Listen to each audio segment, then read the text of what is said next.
Hello నమస్తే, welcome to reality check.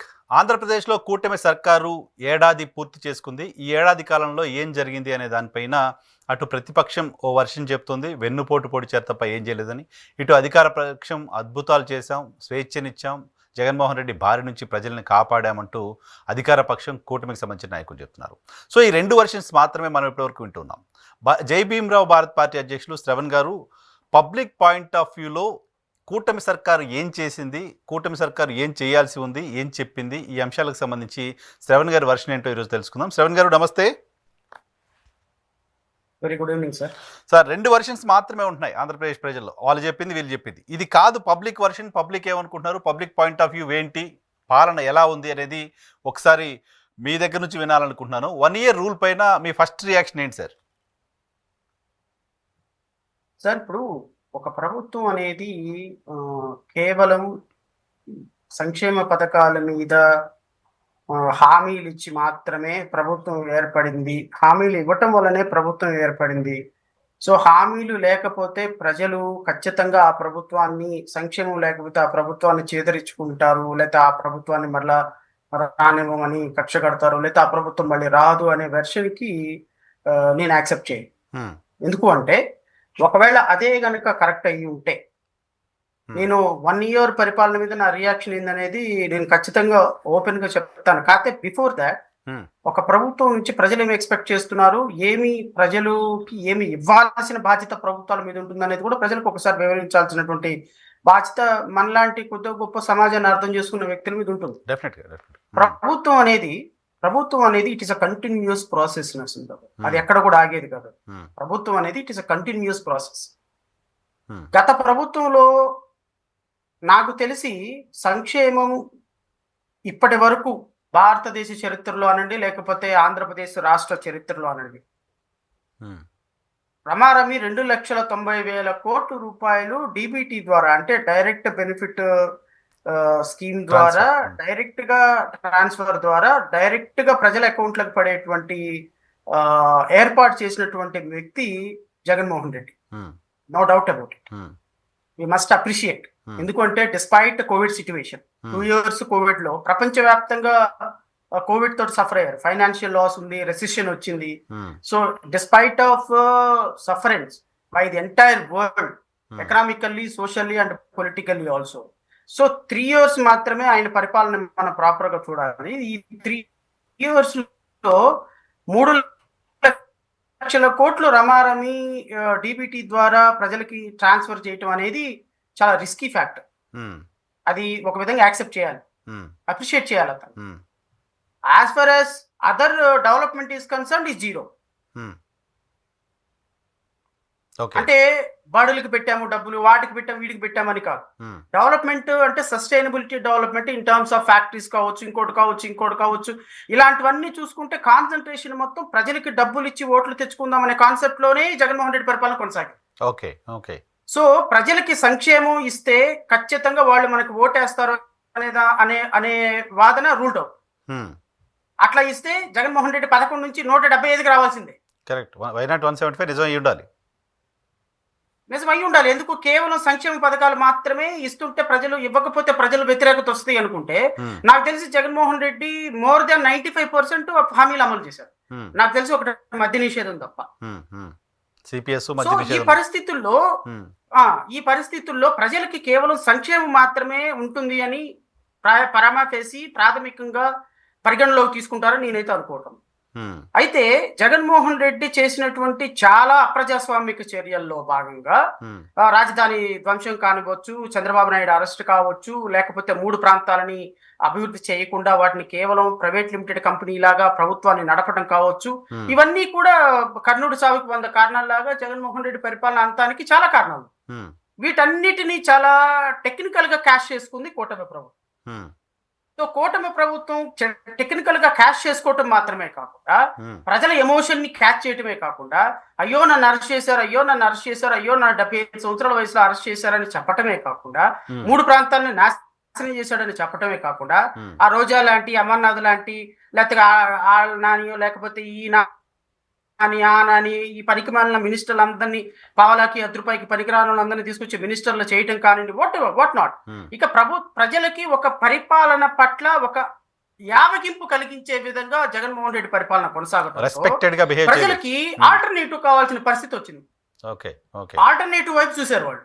Alternative వైపు చూసిన పరిస్థితుల్లో తక్కువని ఇదిగో మీకు సూపర్ 6 అమలు అనేటువంటి ఒక అద్భుతాన్ని, అంటే మేము నాట్ ఓన్లీ జగన్మోహన్ రెడ్డి లాగా ప్రభుత్వాన్ని పరిపాలించడం, ఇంకా అద్భుతమైనటువంటి లా అండ్ ఆర్డర్ ఇచ్చి పరిపాలన చేయటమే కాకుండా సస్టైనబుల్ డెవలప్మెంట్ ఇవ్వటమే కాకుండా మేము జగన్మోహన్ రెడ్డి కంటే ఎక్కువ సంక్షేమం ఇస్తాము అని చెప్పి కూటమి ప్రభుత్వం ప్రజల్ని నమ్మబలికేటువంటి ఒక అద్భుతమైనటువంటి ప్రయత్నం కరెక్ట్ మూమెంట్ లో చేసింది. సో కూటమి ప్రభుత్వం చేసినటువంటి ఇచ్చినటువంటి హామీలు, జగన్మోహన్ రెడ్డి ఇచ్చేటువంటి హామీల కంటే డబుల్ ఫ్యాక్టర్స్ ఇన్ఫ్లుయెన్స్ చేసి ప్రజలని వీళ్ళు డబుల్ బెనిఫిట్ పొందుతున్నాం. ఇప్పుడు జగన్మోహన్ రెడ్డి ఒక ఇంట్లో ఒక పాపకి చదువుకుంటే అమ్మఒడి ఇస్తుంటే వీళ్ళు ఎంతమంది ఉంటే అంతమందికి ఇస్తామన్నారు. నెలకు 1500 రూపాయలు ప్రతి మహిళకి ఇస్తామన్నారు ఇర్రెస్పెక్టివ్ ఆఫ్ ది ఏజ్. 3000 రూపాయలు నిరుద్యోగ భృతి చదువుకున్న ప్రతి ఒక్కరికి ఇస్తామని చెప్పారు. గ్యాస్ సిలిండర్లు ఇస్తామని చెప్పారు. ప్రతి మహిళకి ఉచిత బస్సు ప్రయాణం అని చెప్పారు. ఇలా కాకుండా ఇంకా 600 హామీలు ఒక బ్రౌచర్ ని ప్రజల్లోకి సక్సెస్ఫుల్ గా చీట్ చేయడానికి ఈ విధానాలన్నింటినీ కూడా సక్సెస్ఫుల్ గా జగన్మోహన్ రెడ్డి ఫెయిల్యూర్స్ ని వీళ్ళు పాజిటివ్ గా మలుచుకొని దీన్ని రెండు సంక్షేమం అండ్ ప్రగతి రెండు పట్టాల వంటివి అని సక్సెస్ఫుల్ గా ప్రజల్లోకి తీసుకెళ్లటం తోటి ప్రజలు ఖచ్చితంగా బిలీవ్ చేయాల్సిన పరిస్థితి వచ్చింది. సో ఇక్కడ కట్ చేస్తే 151 సీట్ల నుంచి 11 సీట్లకి 23 సీట్ల నుంచి 164 సీట్లకి ఓవరాల్ గా కూటమి ప్రభుత్వం, ఎందుకంటే జనసేనకి 0, బీజేపీకి 0 ఉన్నాయి కాబట్టి 164 సీట్లు we must consider Telugu Desam party అనే కన్సిడర్ చేయాలి. సో ఈ 164 సీట్లతోటి ప్రభుత్వం అధికారంలోకి వచ్చిన సందర్భంలో ఇక్కడే ఒక ట్విస్ట్ ఏంటి అంటే ఈ సూపర్ 6 అమలు చెయ్యాలా వద్దా? నేను అనుకోవటం సూపర్ 6 అమలు చేయటానికి నిజంగా చంద్రబాబు నాయుడు గాని, నిజంగా పవన్ కళ్యాణ్ గాని, నిజంగా భారతీయ జనతా పార్టీ గాని అనుకుంటే పెద్ద కష్టమేం కాదు అమలు పరచడం.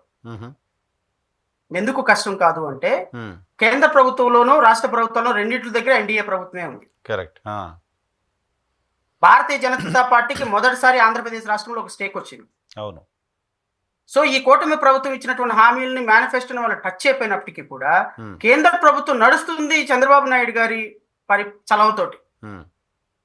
నితీష్ కుమార్ అక్కడ, ఇక్కడ చంద్రబాబు నాయుడు గారు చలవతోటి కేంద్ర ప్రభుత్వం నడుస్తున్నప్పుడు కేంద్ర ప్రభుత్వాన్ని ఇన్సిస్ట్ చేసి కనుక ఈ సంక్షేమ పథకాలకు డబ్బులు తెచ్చుకునే దమ్ము ధైర్యం తెలుగుదేశం పార్టీ దగ్గర ఉంది. But they never do so. ఎందుకు చూడరు అంటే ఈ రోజు సంక్షేమ పథకాలు ఇచ్చాము అంటే 4 సంవత్సరాల తర్వాత మర్చిపోతారు. ఈ సంక్షేమ పథకాలు ఇచ్చేటువంటి డబ్బులతోటి మనం ఈ దీన్ని రిజర్వ్ చేసి పెట్టుకుందాం. నాకు తెలిసి ఈ సంక్షేమ పథకాలని డ్రాస్టిక్ గా అలాగ స్లోగా అమలు పరుచుకుంటూ 2028-29 ఎలక్షన్ కి వచ్చే టైంకి మొత్తం ఫుల్ ఫ్లెడ్జ్డ్ గా అమలు చేస్తారు. సో ఫుల్ ఫ్లెడ్జ్డ్ గా అమలు చేసి 2024 ప్రజలు ఎలా ఉంటుందంటే షార్ట్ మెమరీస్. ఇప్పుడు ప్రజలకి 2024 వరకు తెలుగుదేశం పార్టీ అద్భుతంగా పరిపాలన చేస్తుంది. 2024లో 164 సీట్లు ఇచ్చారు. ఓకేనా? 2019లో 23 సీట్లు ఇచ్చారు. 2019 నుంచి 2024 వరకు తెలుగుదేశం పార్టీ చేసినటువంటి అద్భుతమైన పరిపాలన ఏంటి? నథింగ్. వాళ్ళు తెలుగుదేశం పార్టీ చేసిన అద్భుతమైన పోరాట ప్రతిమ ఏంటి? నథింగ్. వాళ్ళు 164 23 నుంచి 164 సీట్లు రావడానికి లాజిక్ ఏంటి? హార్డ్ వర్క్ ఏంటి? నథింగ్. నీ ఫెయిల్యూర్స్ నా సక్సెస్, నా సక్సెస్ నీ failure. Rejection of government, not election, not selection of government. Selection of government, it's rejection of government. So ఇప్పుడు కూడా 2024 నుంచి 2025 వరకు తెలుగుదేశం పార్టీ చేసినటువంటి అవలంబించినటువంటి విధానాలు ఇప్పుడు వైఎస్ఆర్ కాంగ్రెస్ పార్టీ పాలిట అదృష్టం. ఓకే, 1 year కి జగన్మోహన్ రెడ్డి గవర్నమెంట్ మీద పాజిటివిటీ ఎందుకు వచ్చింది? Because government is not functioning according to the expectations of the people. So 164 సీట్లు వచ్చినటువంటి కూటమి ప్రభుత్వం ఇప్పటికిప్పుడు గనక సూపర్ 6 అమలు పరిస్తే nothing they will gain. Okay, కాదు సార్, అప్పుడు ఎలక్షన్ ముందు వరకు తీసుకెళ్లి ఎలక్షన్ ముందు వాటిని అమలు చేస్తే కూడా తెలుగుదేశం పార్టీకే 2019లో ఒక ఎక్స్పీరియన్స్ ఉంది. మహిళలకు ఇస్తున్న రుణాలు ఇవన్నీ కూడా ఇవ్వకుండా ఎలక్షన్ ముందు పసుపు కుంకుమ పేరుతో ప్రతి ఒక్కరికి 10,000 ఇచ్చారు. నిరుద్యోగ వృత్తి 4 ఏళ్ళు అట్లే పెట్టి ఎలక్షన్ ముందు నిరుద్యోగ వృత్తి కొంతమందికి అమలు చేశారు. సో ఇవన్నీ చేసినప్పటికీ అప్పుడు ఎలక్షన్లో 23 సీట్లకే పరిమితం చేశారు. జనాలు షార్ట్ మెమరీ అని మీరు అంటున్నారు కానీ గుర్తుపెట్టుకోరా? ఎలక్షన్ కోసమే వీటిని ఇస్తున్నారు, ఇప్పటిదాకా ఎందుకు ఇవ్వలేదు అనేది గుర్తుపెట్టుకోరా? మరి 2019 నుంచి 2024 నిరవధికంగా అమలుపరిచిన జగన్మోహన్ రెడ్డి నేను గుర్తుపెట్టుకున్నారు. అదే కదా, ఇంకేదో ఎక్కువ ఇస్తాడని. ఇంకేదో ఎక్కువ ఇస్తా అంటే దట్స్ స్ట్రైట్ పాయింట్. నేను మిమ్మల్ని స్ట్రైట్ పాయింట్ అడుగుతున్నా. మీరు 2028లో 29లో ఇస్తే ప్రజలు మర్చిపోతారేమోనండి, అది కాబట్టి ఖచ్చితంగా అప్పుడు అడుగుతారు. మరి 2019 నుంచి 23 వరకు కోవిడ్ ఉన్నా కూడా నిరంతరంగా అమౌంట్ ఇచ్చాడు కదా జగన్మోహన్ రెడ్డి. అప్పుడు మీరు ఎందుకు 11 సీట్లు ఇచ్చారు? అప్పుడు మీరన్న మిగతా పాయింట్స్ కూడా ఉన్నాయి కదా. ఇప్పుడు మిగతా పాయింట్స్ మేము కంటిన్యూ చేస్తున్నాం, అభివృద్ధిని అద్భుతంగా చేస్తున్నాం, రాష్ట్ర ప్రజలకి స్వేచ్ఛనిచ్చాం, జగన్మోహన్ రెడ్డి చేసిన అరాజక పరిపాలన మేము చేయట్లేదు, ఇవి కదా ప్రభుత్వం చెప్తోంది ఇప్పుడు.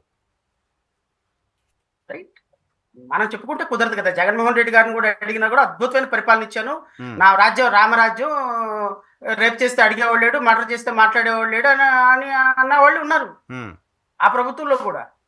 నా రాజ్యం జగన్మోహన్ రెడ్డి ప్రభుత్వం రామరాజ్యం అన్నవాళ్ళు, కానీ అది కాదు కదా వెర్షను. ప్రజల కోణంలో నుంచి ఆలోచించాలి.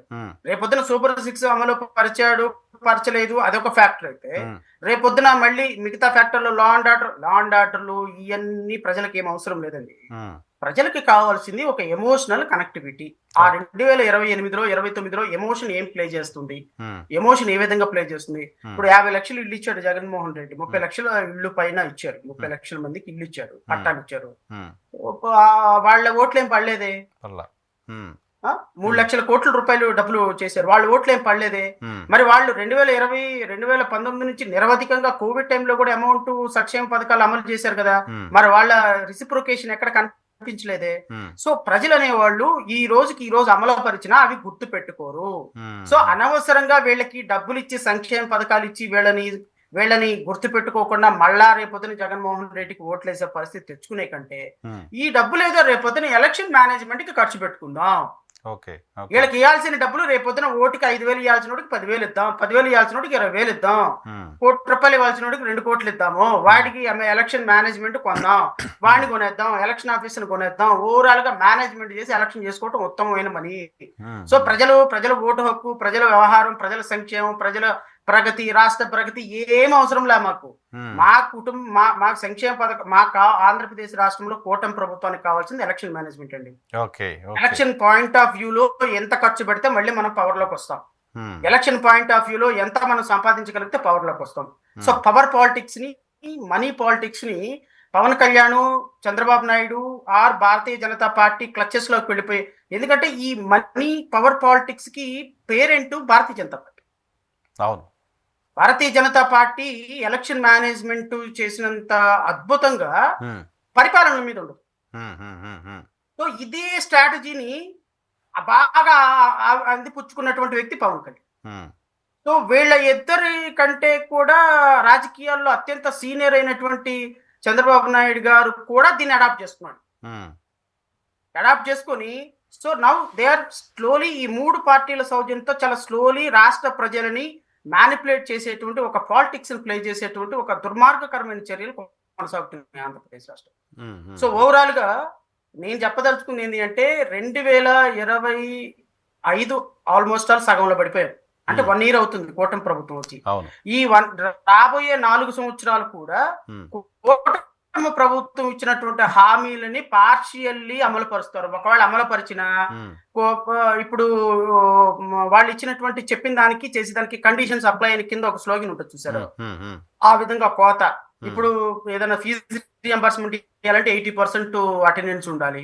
ఆరోగ్యశ్రీ వచ్చిందంటే ఆరోగ్యశ్రీ ఇదిగో ఇంతవరకే లిమిట్, ఇదిగో ఉచిత బస్సు ఎక్కాలి అంటే ఈ ఏజ్ నుంచి ఈ రోజు వరకు ఉండాలి, తెల్ల రేషన్ కార్డు ఉండాలి.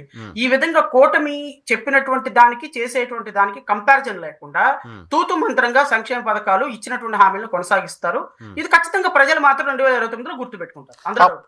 అప్పుడు సంక్షేమ కార్యక్రమాలకు సంబంధించిన అంశం ఏదైతే, మిగతా డెవలప్మెంట్ పాయింట్ ఆఫ్ వ్యూలో కూటమి సర్కారు ఏడాది కాలంలో ఏ దిశగా వెళ్ళింది అంటే ఏం చెప్తారు?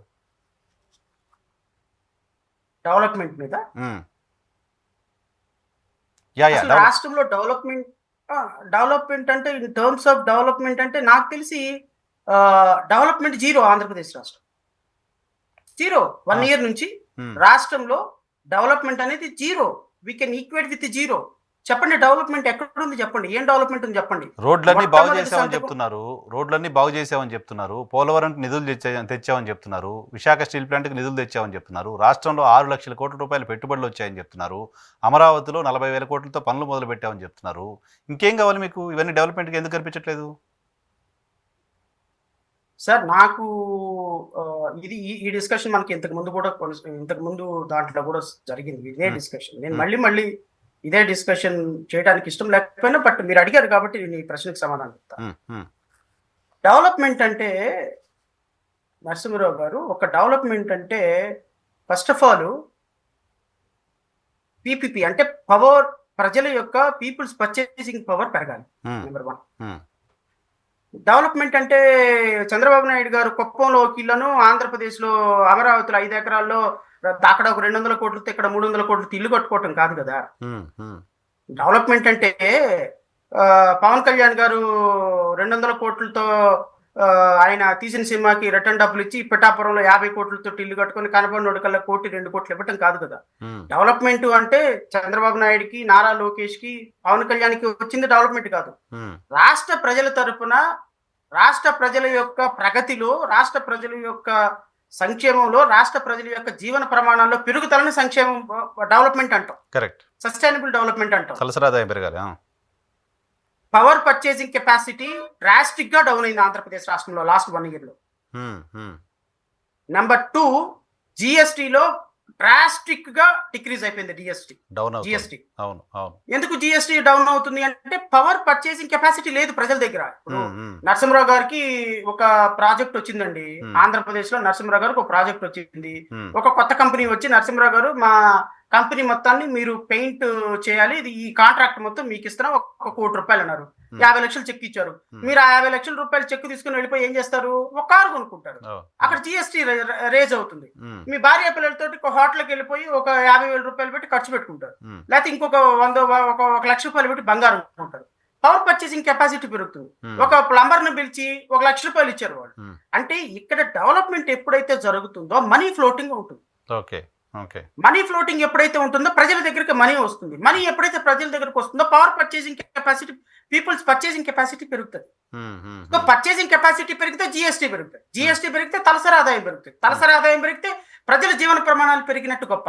అంతేగాని చంద్రబాబు నాయుడు గారు 5 ఎకరాల్లో పొలం కొని 5 ఎకరాల్లో ఇల్లు కట్టుకొని 50 కోట్ల రూపాయలు పెట్టి ఇల్లు కట్టుకుంటే తలసరి ఆదాయం పెరిగినట్టు కాదు కదా. ఉమ్, రాష్ట్రంలో లాస్ట్ 1 year లో ఉమ్. ప్రామాణికంగా తీసుకుని స్టాటిస్టిక్స్ తీసుకుంటే ఈ రాష్ట్రంలో జిఎస్టీ లేదు. కేంద్ర ప్రభుత్వాలు ఎక్కడ చెప్తున్నాయి? కేంద్ర ప్రభుత్వాలు ఎక్కడ చెప్తున్నాయి? పక్కన కేంద్ర ప్రభుత్వాలు తెలంగాణలో ఎక్కడ 20%, చెప్తున్నాయి? 30% ఉమ్, నెంబర్ 2 మీరు అడిగింది ఏంటి ప్రశ్న? ఏమొచ్చారో 45,000 కోట్ల రూపాయలతో అమరావతి డెవలప్మెంట్ Development. పనులు చేశారని చెప్పారు. ప్రారంభం. 45,000 కోట్ల రూపాయల్లో మనకి డెవలప్మెంట్ ద్వారా వచ్చింది 1 రూపాయి ఉందా? 45,000 కోట్లలో అప్పు అప్పు అప్పు చేసి మీరు దాన్ని డెవలప్మెంట్ అని అంటారా? మీరు సో అంటే అది డెవలప్మెంట్ అంటారా? అది ఇన్వెస్ట్మెంటే కదా సార్. అక్కడ ఇన్వెస్ట్ చేస్తే రేపు పొద్దున అక్కడ సంపద పెరిగితే అది రాష్ట్ర ప్రభుత్వానికి సంబంధించిన సంపద కాదా? అమరావతి వాల్యూ కొన్ని 10 లక్షల కోట్లు అయిందంటే అది స్టేట్ గవర్నమెంట్కి సంబంధించిన వెల్త్ కాదా? నేను అదే అంటున్నాను సార్.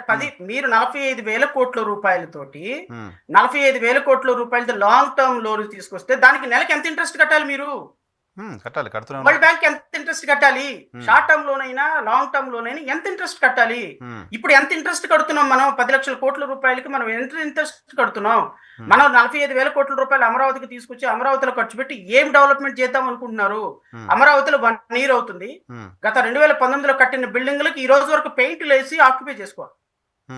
ఓ, ఈ 1 year లో లేదా సార్? మీరు రెగ్యులర్ గా ట్రావెల్ చేస్తుంటారు కదా, 1 year లో 1 year లో ఒక్క బిల్డింగ్ ఆక్యుపై చేసుకోలేదు. 90% కంప్లీట్ అయిన ఒక్క బిల్డింగ్ కంప్లీట్ అవ్వలా. ఈ 1 year లో 10% కంప్లీట్ చేస్తే దానికి ప్లంబింగ్ వర్క్ చేసేసి పెయింటింగ్ వర్క్ చేసేసి ఆక్యుపై చేసుకోవచ్చు. అట్లాంటి బిల్డింగ్లు ఒక 200 బిల్డింగ్లు ఉన్నాయి. ఆ బిల్డింగ్లు అన్ని అంతే వచ్చినాయి ఇంకా. సో అమరావతిలో మీరు 45,000 కోట్ల రూపాయలతో డెవలప్మెంట్ చేస్తాం, 45,000 కోట్ల రూపాయలు అప్పు తీసుకొచ్చి డెవలప్మెంట్ చేస్తున్నారు. 15,000 కోట్ల రూపాయలు వరల్డ్ బ్యాంక్ కేంద్ర ప్రభుత్వ సహకారంతో లేకపోతే ఇంకొక దగ్గర సహకారంతో. మన రాష్ట్రానికి హక్కుగా రావాల్సినటువంటి డబ్బులు అడగాల్సింది రాష్ట్ర ప్రభుత్వం. కేంద్ర ప్రభుత్వాన్ని సెక్షన్ 94 ఆఫ్ బైఫర్కేషన్ యాక్ట్ ద్వారా మా రాజధానికి మాకు డబ్బులు కేటాయించండి అయ్యా, మాకు గ్రాంట్ గా వస్తే ఆ గ్రాంట్ ద్వారా డెవలప్మెంట్ జరిగితే మన అప్పు లేకుండా రేపొద్దున డెవలప్మెంట్ జరుగుద్ది. మీరు అప్పు తీసుకొచ్చి రాష్ట్ర అమరావతిని డెవలప్ చేసి 45,000 కోట్ల రూపాయలతో డెవలప్మెంట్ కాదా అంటే నేనే సమాధానం చెప్పాలి, నాకు అర్థం కాదు. ప్రభుత్వం చెప్తుంది 45 కాదు, ఇన్ఫాక్ట్ 60,000 కోట్లు ప్రతి ఏటా 15,000 కోట్ల రూపాయలు 60,000 కోట్లు కాదు సార్, 1,00,000 కోట్లు ఎక్కడి? 1,00,000 కోట్లలో ఒక్క రూపాయి అయినా సరే మనకు పెట్టుబడి ద్వారా వచ్చిందా? లేదు. నరసింహరావు గారు టెక్సాస్ లో ఉంటారు, టెక్సాస్ లో నుంచి నరసింహరావు గారు వచ్చి అమరావతిలో నేను ఇదిగో 10,000 కోట్లతోటి నేను బిజినెస్ పెడుతున్నా, ఇక్కడ ఇదిగో 10,000 కోట్లకు గాను ఇదిగో నేను ఇంత ఇన్వెస్ట్మెంట్ పెడుతున్నా, నేను 10,000 కోట్లకి ఇదిగో నేను ఒక 500 కోట్లు ట్యాక్స్ కొడుతున్నా. That is investment. That I will consider as a growth. Correct. రాష్ట్రానికి ఇన్కమ్ గా కన్సిడర్ చేస్తాను. అంతేగా 45,000 కోట్ల రూపాయలు తీసుకొచ్చి అప్పు తెచ్చి రాష్ట్ర రాజధాని రోడ్లు వేసి డెవలప్ చేసి ఇవన్నీ చేసే ఈ 45,000 కోట్ల రూపాయలతో రాష్ట్ర రాజధానిలో డెవలప్మెంట్ ఇంకోటో స్టార్ట్ చేస్తే 2029 పడుతుంది. 2029 తర్వాత నుంచి ఎప్పుడు కంపెనీలు రావాలి, ఎప్పుడు రాష్ట్రం డెవలప్ అవ్వాలి? సో రాష్ట్ర ప్రభుత్వం అనేది కేంద్ర ప్రభుత్వాన్ని కంప్లీట్ గా అసలు రాష్ట్ర అభివృద్ధిలో కేంద్ర ప్రభుత్వ పాత్ర లేదు అని డిస్కనెక్ట్ చేసేసింది. ఎందుకు సార్, ఎందుకు అడగలేకపోతుంది? గతంలో ఎప్పుడు చంద్రబాబు నాయుడు గారు స్టేక్ తెచ్చుకునే వాళ్ళు, నిజానికి ఆయన ఎలక్షన్ ముందు చెప్పిన మాట కూడా, పొత్తు పెట్టుకోవడానికి రీజన్ చెప్పింది కూడా అదే. కేంద్ర ప్రభుత్వం మద్దతు ఉంటే రాష్ట్రాన్ని గాడిలో పడేయచ్చు, బాగు చేయొచ్చు, అందుకోసమే బీజేపీతో పొత్తు పెట్టుకున్నాం అని చెప్పారు. బట్ ఆ దిశగా కనీసం ₹1 గ్రాంట్ కూడా కేంద్ర ప్రభుత్వం నుంచి ఎందుకు తేలేకపోతున్నారు? గ్రాంట్ విషయం పక్కన పెట్టేస్తున్నారు, లీగల్ గా రావాల్సినవి, రైట్ గా రావాల్సినవి కూడా తేలేకపోతున్నారు. బానిస మనస్తత్వం నరసింహరావు గారు. బానిసలు పవన్ కళ్యాణ్ అనేటువంటి వ్యక్తి కేంద్ర ప్రభుత్వం 15,000 కోట్ల రూపాయలు అప్పిస్తే ఈ దుర్మార్గులు చీటర్స్ అందరూ, నేను చంద్రబాబు నాయుడిని, చంద్రబాబు నాయుడిని, Pawan Kalyan I can call them as a cheaters. రాష్ట్ర ప్రభుత్వం తరపున చీట్ చేసి ప్రజల దగ్గర ఓట్లు తీసుకొని 1 year నుంచి చెప్పిన సంక్షేమ పథకాలు అమలు పరచకుండా ప్రజలను చీట్ చేసిన big cheaters. This nothing but cheating sir. Nothing but cheating, అంతే కదా. Nothing but cheating. ఇచ్చిన ప్రామిసెస్ ని నేను ఇంకా వీడియోలు మీకు ఇక్కడ అవకాశం లేదు కాబట్టి వేయటంలా, వాళ్ళు చెప్పినటువంటి వీడియోస్, వాళ్ళు మాట్లాడినటువంటి వీడియోస్, రాష్ట్ర ప్రజలకు వాళ్ళు ఇచ్చినటువంటి హామీలు, చెప్పినటువంటి ప్రామిస్లు, చేసినటువంటి allegations, not even single promise they never keep up. పైగా కేంద్ర ప్రభుత్వం 15,000 కోట్ల రూపాయలు అప్పిస్తే ఈ చీటర్స్ అందరూ కూడా అసెంబ్లీలో కూర్చొని కేంద్ర ప్రభుత్వానికి ఇనానిమస్ గా చప్పట్లతోటి స్వాగతం చెప్పి కేంద్ర ప్రభుత్వానికి ఇచ్చినందుకు సాష్టాంగ పడిపోయే చవట సన్నాసి దద్దములు వీళ్ళు రాష్ట్ర ప్రభుత్వం తరపున కేంద్ర ప్రభుత్వం దగ్గరికి వెళ్ళి మాకు హక్కుగా రావాల్సిన ఇవ్వండి అని అడిగే దమ్ము ఎవడుకుందండి? ఇంకో మాట చెప్తా నేను, I'm going to some extent Narasimha Rao sir. Please. ఇప్పుడు మీరు నేను కలిసి ఒక అండర్స్టాండింగ్ లో ఒక కంపెనీ పెట్టాం, పార్ట్నర్షిప్ కంపెనీ పెట్టాం సార్. ఈ పార్ట్నర్షిప్ కంపెనీలో ₹1,00,000 లాస్ వచ్చింది అనుకోండి, ఎవరు బేర్ చేయాలి? ఇద్దరు బేర్ చేయాలి. ఒక 10 లక్షల ప్రాఫిట్ వచ్చింది, ఎవరు బేర్ చేయాలి? ఇద్దరం తీసుకోవాలి కదా. వై? ఎందుకు బేర్ చేయాలి? ఇద్దరు స్టేక్ హోల్డర్స్. మీరు ఎందుకు బేర్ చేయాలి? ఇద్దరు స్టేక్ హోల్డర్స్.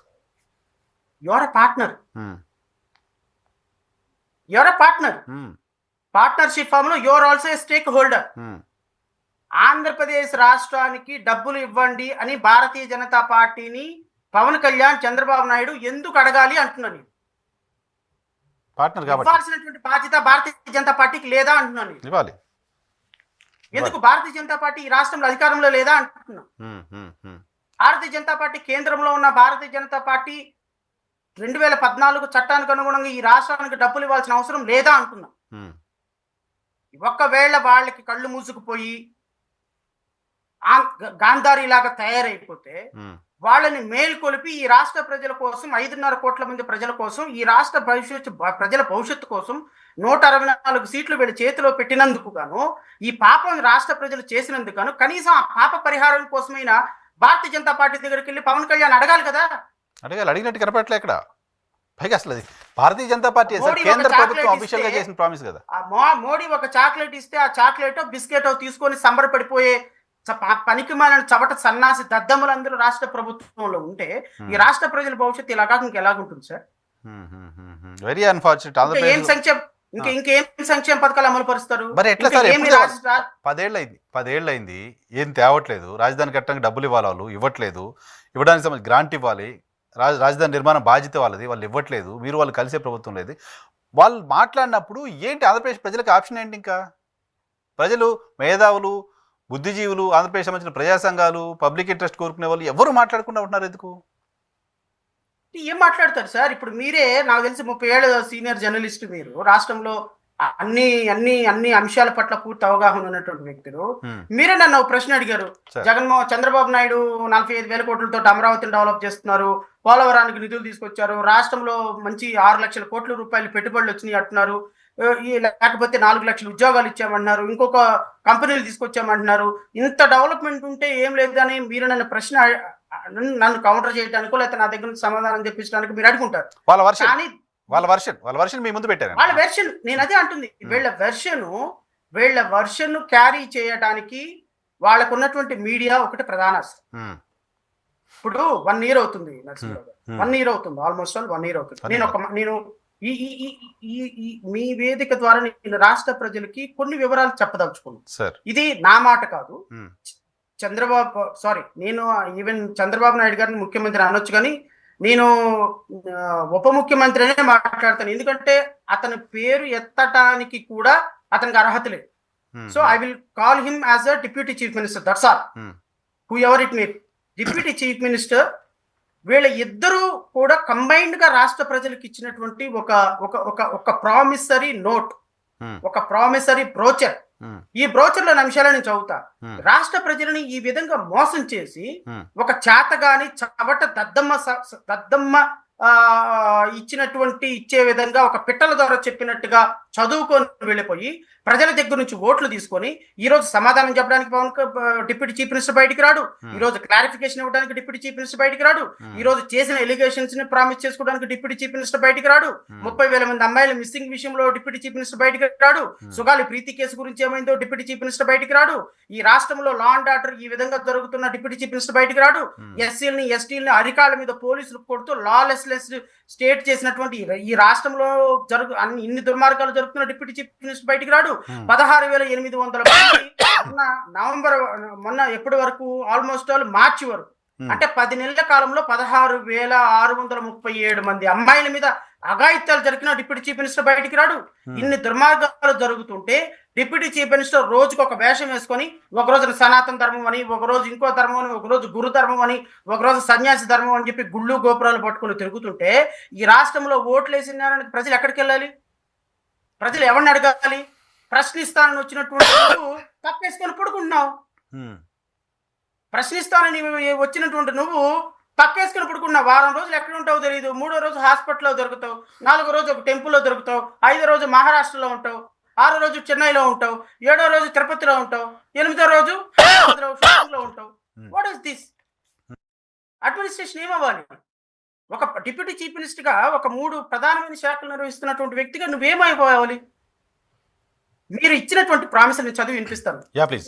సారీ, యువతకు 20 లక్షల ఉద్యోగాలు నిల్, 3,000 నిరుద్యోగ భృతి నిల్, స్కూల్కి వెళ్లే ప్రతి విద్యార్థికి ఏడాది 15,000. మొన్న జూన్లో ఇవ్వాలి, లాస్ట్ జూన్లో ఇవ్వాలి, జూన్లో పోయింది, ఈ జూన్లో ఇవ్వాలి. ఆల్మోస్ట్ ఆల్ రేపు ఎల్లుండో స్కూల్ తెరుస్తున్నారు, దాని మీద ఏదైనటువంటి ఇది లేదు. ప్రతి రైతుకి 20,000 రూపాయల ఆర్థిక సాయం లాస్ట్ జూన్లో ఇవ్వాలి, అయిపోయింది. ఖరీఫ్ సీజన్ లో అయిపోయింది, ఇవ్వలేదు. ఈ సంవత్సరం 20,000 ఇస్తారో లేదో డౌట్. ప్రతి మహిళకి నెలకు 1,500 రూపాయలు, అంటే 12 నెలలు 1,500 రూపాయలు. ఒక్కొక్క మహిళకి 1,500 రూపాయలు. రాష్ట్రంలో ఇంచుమించుగా 30 నుంచి 40 లక్షల మంది మహిళలు, వీళ్ళందరూ కూడా ఎలిజిబిలిటీ కోల్పోతున్నారు. ఇంటింటికి ఏడాది ఉచితంగా 3 సిలిండర్లు. 3 సిలిండర్లు అన్నది ఒకటే సిలిండర్ ఇచ్చారు. ఈ రోజు లాస్ట్ 1 year నుంచి ఇంకా మిగతా 2 సిలిండర్లు ఇవ్వలేదు. ఈ ఇయర్ ఇస్తారో లేదో డౌట్. సో ఇది కూడా అటకెక్కేసింది. మహిళలకు ఉచిత బస్సు ప్రయాణం కంప్లీట్ గా it was taken a cold box. There is no such proposal, even proposal. ఓకేనా? సూపర్ 6 కి షణ్ముఖ వ్యూహం అంట, ఇలా బొంద వ్యూహం.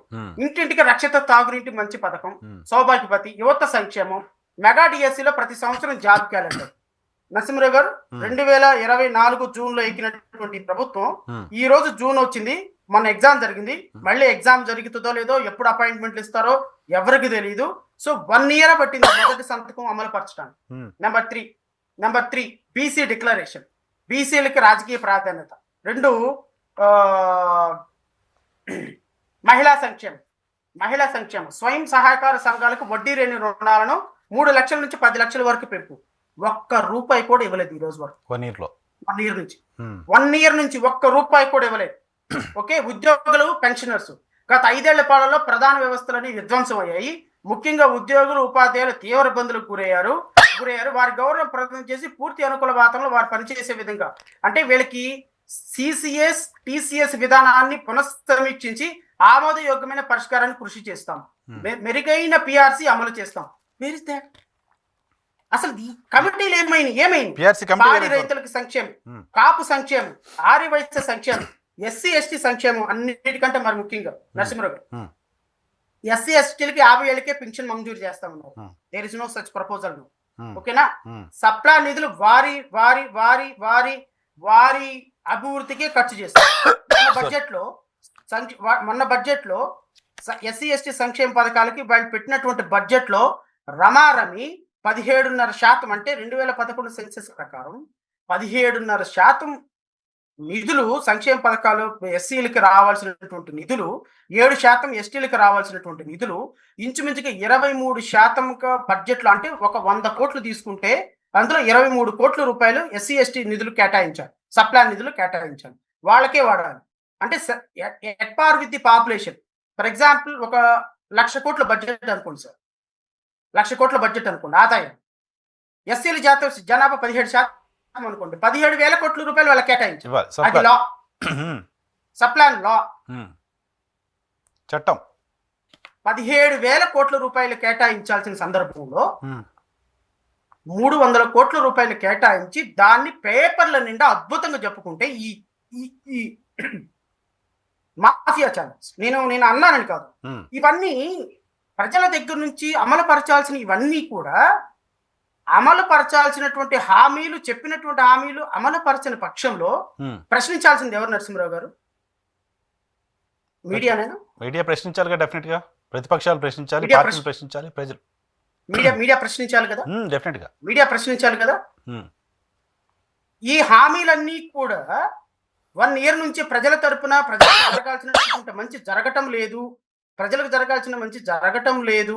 జరగాల్సినటువంటి బాధ్యత, జరిపించాల్సినటువంటి బాధ్యత, ప్రభుత్వాన్ని ప్రెజర్ పెట్టాల్సినటువంటి మీడియా ఏం చేస్తుందో తెలుసా? 2019లో డాక్టర్ సుధాకర్ని రోడ్డు మీద పెట్టి కొడితే,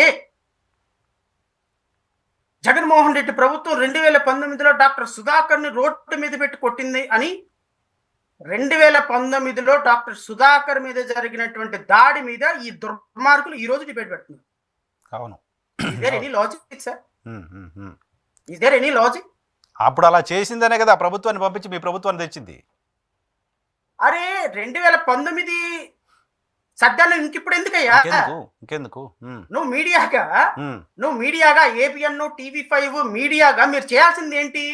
ప్రజల తరపున ఈ కూటమి ప్రభుత్వం సంక్షేమ పథకాలు అమలు పరచకపోతుంటే, ఇచ్చినటువంటి సూపర్ 6 అమలు పరచకపోతుంటే, రోడ్ల మీద పడి పోలీసులు కొడుతుంటే, అరికాళ్ళ మీద కొడుతుంటే, లాకప్ డెత్తులు చేస్తుంటే, తీసుకెళ్లి నిర్బంధిస్తుంటే, ఎక్కడికక్కడ ఊళ్ళు ఖాళీ చేపిస్తుంటే, ఎవడు డబ్బు లేకపోతే వాడి మీద దుర్మార్గకరమైన క్వారీల మీద కేసులు పెడుతుంటే, వైఎస్ఆర్ కాంగ్రెస్ పార్టీ నాయకుల్ని ఊళ్ళు తరిమి కొడుతుంటే, రోడ్డు మీద కనీసం ధర్నా రాస్తారోకో చేసిన చేయడానికి కూడా అవకాశం ఇవ్వకుండా అత్యంత దుర్మార్గకరమైన పరిపాలన చేస్తుంటే మీరేం చేయాలి? ప్రశ్నించాలి. అది కాదు ఇక్కడ కావాల్సింది. మాకేం కావాలి? జగన్మోహన్ రెడ్డి పరిపాలన ఉన్నంత వరకు జగన్మోహన్ రెడ్డి విమర్శించాలి, జగన్మోహన్ రెడ్డి పరిపాలన నుంచి దిగిపోయిన తర్వాత జగన్మోహన్ రెడ్డి ప్రభుత్వాన్ని మళ్ళీ విమర్శించాలి. అంటే మీరు ప్రభుత్వానికి కొమ్ము కాస్తున్నటువంటి మీడియా అని అంటాను. మీది మీడియా కాదు, మాఫియా. ప్రజల ఎజెండా కాదు, ఎజెండా ప్రజలు కాదు, ఎజెండా ప్రజలదే కాదు, ఎజెండా ప్రభుత్వానిది. సారీ, ఎజెండా కూడా ప్రభుత్వాన్ని కాదు, ఎజెండా తెలుగుదేశం పార్టీది.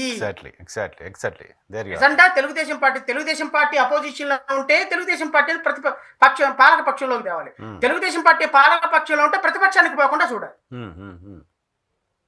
How can we call it as a media sir? Very unfortunate Andhra Pradesh లో. పైగా ఎవరైనా ప్రశ్నిస్తే కూడా వాళ్ళని కూడా ఒక ఘాటును కట్టే ప్రయత్నం, అటువంటి విమర్శలు కాదు. ఈ పనికి మారిన సన్నాసిగాళ్ళందరూ డిబేట్లో కూర్చొని ఉమ్, ఏం మాట్లాడుతున్నారో తెలుసా? 2019లో జగన్మోహన్ రెడ్డి కొట్టలేదా? 2020లో జగన్మోహన్ రెడ్డి కొట్టలేదా? 2023లో పోలీసులు కొట్టలేదా? అరే what is this non sense? Jaganmohan Reddy ప్రభుత్వం వర్స్ట్ గా పనిచేసింది కాబట్టి 11 సీట్లు ఇచ్చి ఆయన పక్కన కూర్చోబెట్టారు. ఈ రోజు 164 సీట్లతో ప్రభుత్వం పరిపాలన చేస్తుంది. ప్రభుత్వం కాదు, ఇది కూటమి ప్రభుత్వం. కూటమి ప్రభుత్వాన్ని ప్రశ్నించాల్సిన బాధ్యత మీడియాది.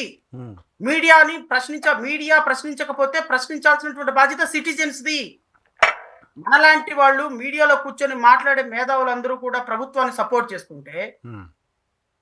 ఇంకా ఈ రాష్ట్రంలో ప్రజాస్వామ్యం ఉందా లేదా అనేది అర్థం కావట్లేదు. ప్రజలకు సో అర్థమవుతుంది నేను సార్ ఓవరాల్ గా ప్రభుత్వం. నేను చెప్పేది ఏంటి అంటే, ఈ సంక్షేమ పథకాలన్నీ కూడా సార్ అమలు చేయకుండా కేవలం మాటలతోటి పబ్బం గప్పి ప్రజలను మోసం చేసినటువంటి ఈ చీటర్స్ ని ఖచ్చితంగా ప్రజలు ఒకరోజు గుర్తుపెట్టుకుంటారు. కాదు సార్, ఇప్పుడు ఆయన చీట్ చేశాడని ఆయన చీతకరించి పక్కన పంపించేసి, ఈయన మళ్ళీ ఇప్పుడు చీట్ చేస్తున్నాడని ఈయన పంపించేసి 15 సంవత్సరాలు అయిపోతుంది. ఇప్పుడు ఒక రాజధాని ఏంటో తెలియదు, ఆంధ్రప్రదేశ్ కొత్తగా ఫామ్ అయిన స్టేట్గానే చూడాలి, దాని భవిష్యత్తు ఏంటో తెలియదు. ఎవరికి పట్టకపోతే ఎట్లా? ఆయన వద్దని ఈయన వద్దని ఆయన, ఇంకా ఆప్షన్ లేదు ఆంధ్రప్రదేశ్ రాష్ట్ర ప్రజలకి. Sir very very valid question అడిగారు సార్. నేను దీనికి చాలా స్ట్రైట్ గా ఆన్సర్ చెప్తాను. ఆంధ్రప్రదేశ్ రాష్ట్ర ప్రజలు ఒక అత్యంత తెలివైనటువంటి రాష్ట్రంగా ఈ భారతదేశంలోనే తెలుగు వారికి ఒక గుర్తింపు ఉంది, అందులో డౌట్ లేదు. తెలుగు వాళ్ళు చైతన్యవంతులు, దే ఆర్ నాలెడ్జబుల్ అండ్ వాళ్ళు రాజకీయంగా చాలా చైతన్యం కలిగినట్టు. కానీ అన్ఫార్చునేట్ సిచ్యువేషన్ ఏమైపోతుంది అంటే నరసింహరావు గారు, 2019 నుంచి 2024 వరకు చంద్రబాబు నాయుడు ఏం పరిపాలన చేశాడో వాళ్ళకి అనవసరం. 2019 నుంచి 2024 వరకు జగన్మోహన్ రెడ్డి బాగా చేయలేదు కాబట్టి ఆల్టర్నేటివ్ గా చంద్రబాబు నాయుడు తీసుకొచ్చారు.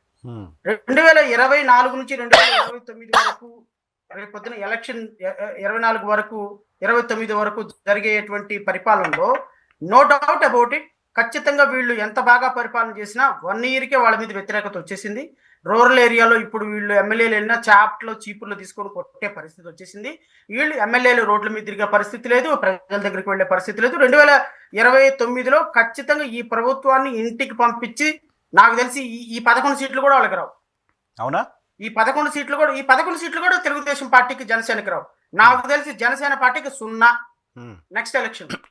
సో ఈ పరిపాలన చేసి ఈ విధంగా చేసినప్పుడు జగన్మోహన్ రెడ్డి అద్భుతంగా ఏమన్నా పరిపాలన చేశాడని మళ్ళీ జగన్మోహన్ రెడ్డి అధికారం ఇస్తారా? ఎందుకు ఇస్తారు? Alternative, either this or that. ఈ రెండు ఆల్టర్నేటివ్ ప్రభుత్వాలలో ఎవరి పరిపాలన బాగుంది, ఎవరి పరిపాలన బాగలేదని ప్రజలకు చాయిస్ లేదు. ఓకే, ప్రజలకి చాయిస్ లేకుండా they forcefully choose other party because there is no other option. మాలాంటి వాళ్ళు నేనేమంటే రాష్ట్ర ప్రజలకు నేనేం అపీల్ చేస్తున్నానంటే, మాలాంటి రాష్ట్ర ప్రభుత్వం, రాష్ట్ర ప్రజల పట్ల కమిట్మెంట్ ఉన్న వ్యక్తులకు ఒకసారి అధికారం ఇవ్వమంటున్నాను. మాలాంటి వాళ్ళ చదువుకున్న వాళ్ళకి మేము ఒక న్యాయమూర్తిగా పనిచేసి ఈ రాష్ట్రంలో ఎన్నో సమస్యల పట్ల ప్రజల కోసం పనిచేసి కేవలం నిజాయితీగా, నిష్కల్మషంగా ప్రజల కోసం డబ్బు సంపాదనను వదిలేసుకొని, అధికారాన్ని వదిలేసుకొని, ఒక గొప్ప జీవితాన్ని వదిలేసుకొని ప్రజల కోసం, ప్రజాస్వామ్య విలువలను కాపాడాలని బాబాసాహెబ్ అంబేద్కర్ రాజ్యాంగ స్ఫూర్తితో పనిచేస్తున్న మాలాంటి వాళ్ళని మీరు ప్రజాప్రతినిధులకు వెళ్ళుకొని ఒక్కసారి అసెంబ్లీకి పంపించండి. మాకు భాగస్వామ్యం ఇవ్వండి, ప్రజల భాగస్వామ్యం ఇవ్వండి. ప్రజల తరపున మేము రేపొద్దున చట్టసభల్లో మేము ఎలా ఫైట్ చేస్తామో చూస్తే గూస్ బంప్స్ వస్తాయి ఒక్కొక్కరికి.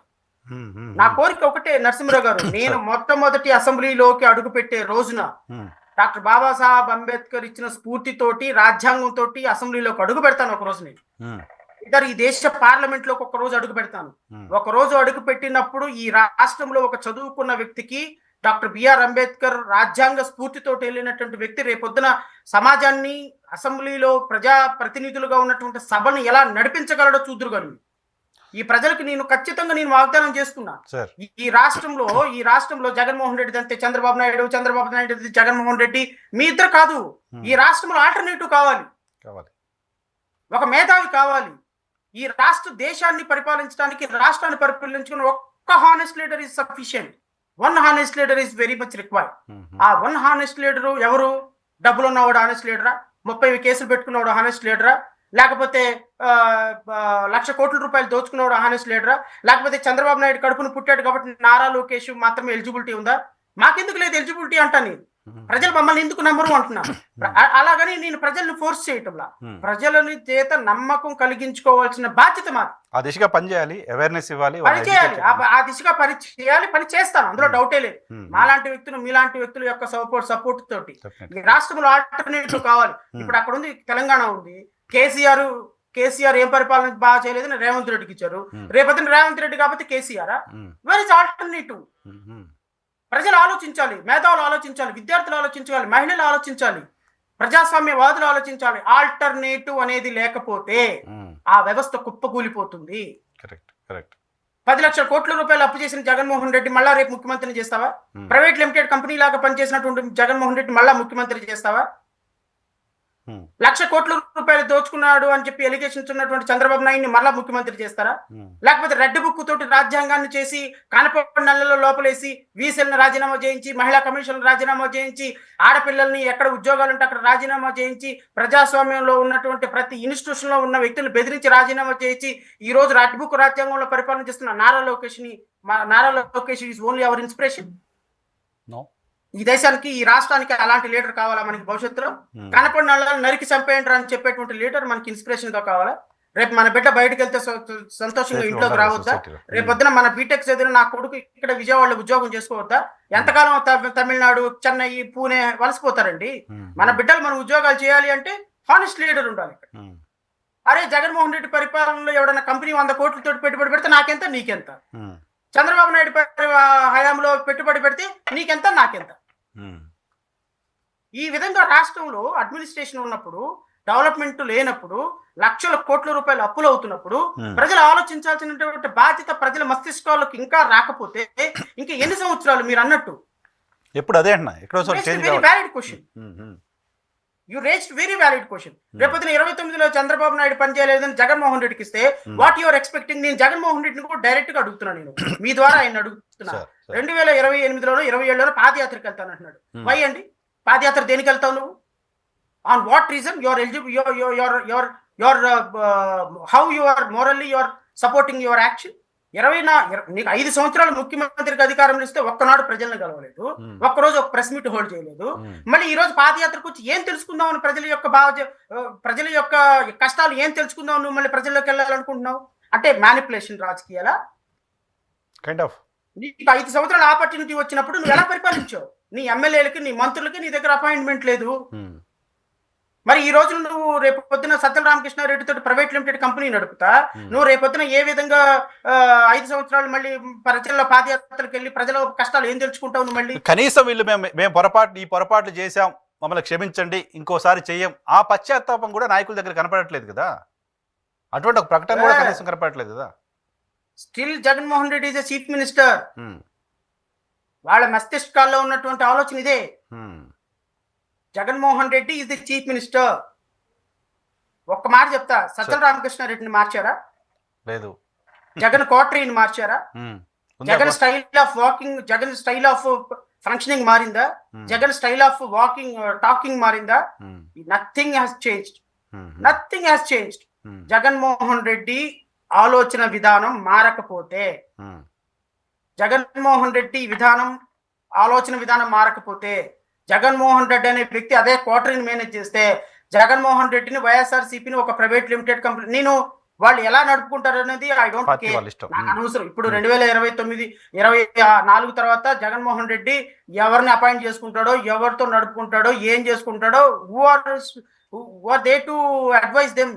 It is his party. I have my own party. He has his own party. అనవసరం. కానీ ప్రభుత్వంలో ఉన్నప్పుడు ప్రశ్నించాల్సినటువంటి బాధ్యత, ప్రభుత్వంలో ఉన్నప్పుడు ఆయన వ్యవహరించిన తీరు, ఆయన పార్టీ వ్యవహరించిన తీరు మాత్రం నేను ప్రశ్నించాను. ప్రభుత్వ సలహాదారులుగా ఉన్నటువంటి Sajjala Ramakrishna Reddy all in one. మళ్ళీ మనం ఆ పాత ప్రభుత్వాన్ని విమర్శించడంలో ఉపయోగం లేదంటాను. 11 సీట్లు ఇచ్చి పక్కన కూర్చోబెట్టిన తర్వాత ఆ ప్రభుత్వం యొక్క తప్పులు మనం చెప్పాల్సిన పని లేదు. కానీ when it is come to comparison, ఈ రోజున తెలుగుదేశం పార్టీ గత ప్రభుత్వం చేసినటువంటి వైఫల్యాలన్నింటినీ కూడా ఎండగట్టి ఉమ్, ఈ రోజు తెలుగుదేశం పార్టీ అధికారంలోకి వచ్చింది, కూటమి ప్రభుత్వం అధికారంలోకి వచ్చింది. ఉమ్, ఇప్పుడు పవన్ కళ్యాణ్ అనేటువంటి వ్యక్తి జగన్మోహన్ రెడ్డి చేసినటువంటి దుర్మార్గాల్ని, జగన్మోహన్ రెడ్డి చేసినటువంటి దుశ్చర్యల్ని, జగన్మోహన్ రెడ్డి రాష్ట్ర ప్రభుత్వంలో జరుగుతున్నటువంటి దుర్మార్గకరమైనటువంటి వాటన్నిటినీ కూడా పైకెత్తి చూపించే కదా ఈ రోజు రాష్ట్ర ప్రభుత్వంలోకి అధికారంలోకి వచ్చింది. అవును కదా. ఉమ్, చెప్పినటువంటి మాటలకి చేస్తున్నటువంటి పనులకి కంపారిజన్ లేదు.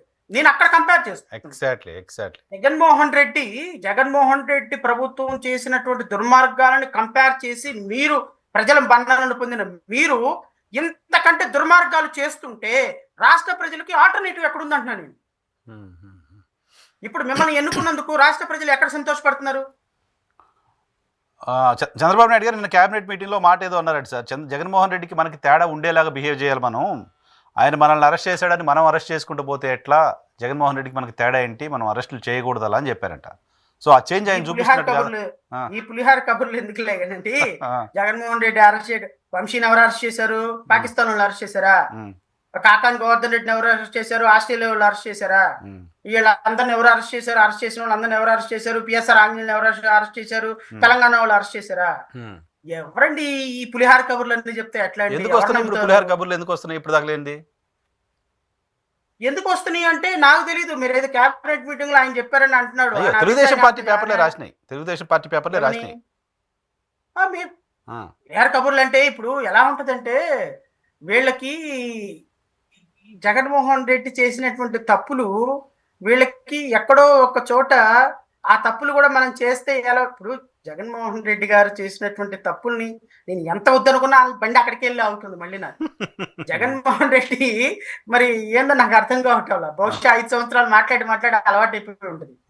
5 సంవత్సరాలు జగన్మోహన్ రెడ్డి 75 సంవత్సరాలు ఉన్న ఒక వ్యక్తిని ఇంకొక ఎలక్షన్ ఇంకొక 1 year లో ఉందనంగా అరెస్ట్ చేయడం చారిత్రాత్మకమైనటువంటి తప్పు. ఎందుకు అంటే ఈ రాష్ట్రానికి ముఖ్యమంత్రి అయ్యింది జగన్మోహన్ రెడ్డి కేవలం ఆయన అరెస్ట్ అవడం వల్లే, 16 నెలలు జైల్లో ఉండటం వల్లే. రేవంత్ రెడ్డి కూడా ముఖ్యమంత్రి అవడానికి కారణం కూడా ఆయన అరెస్ట్ అవడం వల్లే. లోపలికి వెళ్తే నా నాయకులు అది ఒక అదృష్టం అలా పడుతుంది. ఇప్పుడు వీళ్ళ ఉద్దేశం ఏంటి అంటే, జగన్మోహన్ రెడ్డి నన్ను అరెస్ట్ చేసి 53 రోజులు లోపల పెట్టిన కారణంగా నేను ముఖ్యమంత్రి అయినా, ప్రజల్లో సింపతి వచ్చింది. ఇప్పుడు జగన్మోహన్ రెడ్డిని అరెస్ట్ చేస్తే మళ్ళీ సింపతి వస్తుంది ఏమో ఒక డైలమాలో ఉన్నారు. సో ఈ డైలమాలో ఇప్పుడు జగన్మోహన్ రెడ్డి కూడా ఏం చేయాలి అంటే, జగన్మోహన్ రెడ్డి కూడా రండి నన్ను అరెస్ట్ చేసుకోండి చొక్కా చింపుకోకూడదు. ప్రజలు రౌడీయిజాన్ని, హీరోయిజాన్ని యాక్సెప్ట్ చేయరు రాజకీయాలు. Correct valid. రౌడీయిజాన్ని, హీరోయిజాన్ని యాక్సెప్ట్ చేయకూడదు. మరి ఆయనకి ఎవరు స్క్రిప్ట్ రాస్తున్నారో నాకు తెలియదు, కానీ వాళ్ళ కర్మ వాళ్ళు రాసుకుంటే రాసుకోనండి. ప్రజల దగ్గర ఎప్పుడు సబ్మిసివ్ గా ఉన్నారు. ప్రజలు నన్ను అరెస్ట్ చేస్తే చేయనండి, ప్రజలు చూసుకుంటారు. ప్రజలు న్యాయ నిర్ణేతలు. అల్టిమేట్ గా నేను తప్పు చేశానని ప్రజలు భావిస్తే నేను అరెస్ట్ అవుతాను అనాలి, కానీ నేను తాడేపల్లిలోనే కూర్చున్నాను అని తొడగొడితే ఎట్టా? అటు తొడగొట్టే కదా 151 నుంచి 11కి వచ్చాం మనం. సో ఈ లాజిక్ తెలుగుదేశం పార్టీకి కనెక్ట్ అవుతుంది. సో జగన్మోహన్ రెడ్డి గారిని అరెస్ట్ చేయాలని చూసినప్పటికీ కూడా అరెస్ట్ అయితే సింపతి వస్తుందేమో అనేది ఒక ఆలోచన. రెండో వెర్షన్ ఏంటి అంటే, అరెస్ట్ కాకపోతే క్యాడర్ లో మొరాలిటీ లేదు, మొరాలిటీ పోతుంది. టీడీపీ క్యాడర్ లో నుంచి విపరీతమైన ప్రెజర్ వస్తుంది చంద్రబాబు నాయుడుకి అండ్ వాళ్ళ టాప్ లీడర్స్ కి, ఎప్పుడు జగన్ అరెస్ట్ చేస్తారు అని. అండ్ టీడీపీ కార్యకర్తల నుంచి వచ్చే ప్రెజర్ ఒక పక్క అయితే, టీడీపీ మీడియా నుంచి వచ్చే ప్రెజర్ ఇంకా ఎక్కువ ఉంది. కానీ ఇక్కడ జనసేన నుంచి బీజేపీ నుంచి మద్దతు లేదు లాంటి ఒక చర్చ జరుగుతుంది అరెస్ట్ చేయాలనుకుంటే. నో, అబ్సల్యూట్లీ నాట్ అండి. నేను దాన్ని యాక్సెప్ట్ చేయను. ఎందుకు అంటే జనసేన అనే పార్టీ ఒక తోక పార్టీ. జగన్మోహన్ రెడ్డిని అరెస్ట్ చేయాలా వద్దా అనే కాల్ తీసుకునే దాంట్లో జనసేనకి డెసిషన్ మేకింగ్ పవర్ ఉందని నేను అనుకోవటం. కన్సెన్సస్ అయితే అవసరంగా 3 పార్టీల మధ్య మేబీ అవసరమో decision making power. I'm not if Nara Lokesh decided to go for arrest, nobody can prevent, including Chandrababu Naidu. Even BJP. Okay, because he was the author of red book అండి, constitution, red constitution. So ఆయన చంద్రబాబు నాయుడు, పవన్ కళ్యాణ్ వీళ్ళందరూ అవసరమే లేదు. Nara Lokesh decide అయ్యాడు అంటే Jagan arrest అవ్వాలి. Jagan arrest పెద్ద matter ఏం కాదు, 5 minutes లో అరెస్ట్ చేస్తారు. దాని కాన్సిక్వెన్సెస్ వీళ్ళు ఆలోచన చేస్తున్నారు. ఓకే ఓకే కాన్సిక్వెన్సెస్ ఆలోచన చేస్తున్నారు. ఇప్పుడు పవన్ కళ్యాణ్ కన్సల్ట్ హౌస్, పవన్ కళ్యాణ్కి ఏమవుతుంది? పవన్ కళ్యాణ్కి జగన్ అరెస్ట్ చేయడమే కావాలి. ఎందుకు కావాలి అంటే ఎంత జగన్ అరెస్ట్ అయితే అంత తెలుగుదేశం పార్టీ బదనామా అయితే ఆయన వర్క్ అంత తొందరగా ఈజీగా అవుతుంది. అంటే నేను ఆ ప్రశ్న ఎందుకు అడిగారంటే సార్, ఈ అరెస్టుకు సంబంధించిన వార్తలు వస్తున్న దగ్గర నుంచి పురంధేశ్వరి గారి స్టేట్మెంట్ లేదు, పవన్ కళ్యాణ్ గారి స్టేట్మెంట్ లేదు దాని మీద. మిగతా టీడీపీ వాళ్ళంతా మాట్లాడుతున్నారు తప్ప. అంటే ఇక్కడ స్టేట్మెంట్ లేదు కాబట్టి వాళ్ళ కన్సెంట్ లేదు అని అనుకోవటం పడు. ఎందుకు అంటే జగన్మోహన్ రెడ్డి అరెస్ట్ అవ్వటం అల్టిమేట్ గా తెలుగుదేశం పార్టీ లాస్ అయితే బీజేపీ లాస్ అవుతుంది, తద్వారా జనసేన లాస్. నెక్స్ట్ ఎలక్షన్ లో వీళ్ళ ముగ్గురు కలిసి వెళ్ళాలి అనుకునే పాయింట్ లో ముగ్గురు కూడా జాయింట్ గా కంబైన్డ్ గా డెసిషన్ తీసుకోవాలి. ఎందుకంటే ఇట్ ఈస్ కోరిలేటెడ్ గవర్నమెంట్, కూటమి ప్రభుత్వం. ఇప్పుడు తెలుగుదేశం పార్టీకి బయట నుంచి మద్దతు ఇవ్వటంలా జనసేన కానీ బీజేపీ కానీ, they are also part and parcel of the government.